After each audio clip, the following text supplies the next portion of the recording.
Kanalda əvvəlcədən də dəfələrlə bildirdiyimiz kimi Avropanın İSYAMW hava tədqiqatları mərkəzinin Trabzonun orta qatları üçün model proqram parametrlərinin təhlillərinə əsasən fevral ayının 18-nə qədər olan müddət ərzində Qafqazın cənubu Azərbaycan ərazisində Xəzər dənizinin qərb və şimal-qərb ərazilərində hava şəraitində kəskin dəyişiklik ehtimalı zəif ehtimal olsa da, artıq fevral ayının xüsusilə də 18-dən 19-dan keçən gecə və 19 fevral artıq gün ərzində bu soyuq hava kütlələrinin Qara dənizdəki rütubətlə toqquşaraq Azərbaycanın əvvəlcə şimal və qərb rayonlarından başlayaraq Azərbaycan arasına doğru daxil olması gözlənilir.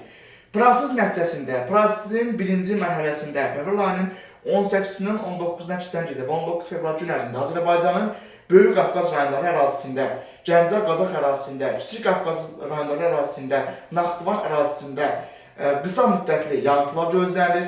Dağıtayı ərazilərdə, dağlıq ərazilərdə bu proses sulu qarla qarla müşahidə ediləcək. Lakin düzənlik ərazilərdə, çay yatırlarının yaxın olan ərazilərdə isə bu prosesin lokal xarakterli leysan və şimşəklə doğru ilə müşahidə edilməsi ehtimalı var.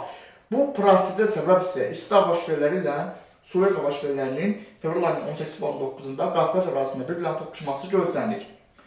Artıq prosesin növbəti mərhələsində isə fevral ayının 20-si və 21-də hava temperatüründə artım gözlənilir. Çünki yenə də cənub-qərbdən Aralıq dənizindən fevral ayı son xarakterli olmayan mülayim və isti hava kütlələrinin Qafqazın cənubundan keçməsi nəticəsində fevral ayının 20-si və 21-də hava temperaturunda yenidən bir xeyli artım ehtimalı var. Yalancı bahar gözlənilir. Artıq fevral ayının xüsusi ilə də 22-si və 23-dən başlayaraq Qafqaz ərazisində hava şəraitinin yenidən kəskin dəyişilməsi üçün münbir sinoptik şəraitinin yaranması gözlənilir. Çünki fevral ayının 21-dən 22-dən keçən gecə və 22 fevral artıq gündüz saatlarından başlayaraq Rusiyanın qərbində toplanan, Xəzərin şimalında, Qafqazın şimalında toplanan soyuq hava kütlələrinin artıq Trabzonun orta qatlarından siklonun keçməsi nəticəsində Qara dəniz ərazisindən və Aralıq dənizinin başına rütubətlə toqquşaraq Azərbaycan ərazisinə daxil olması gözlənilir. Nəticədə fevral ayının 22-si və 23-də artıq Qafqazın cənubu Azərbaycan ərazisində hava şəraitinin yenidən kəskin dəyişilməsi üçün münbir sinoptik şəraitin yaranması gözlənilir.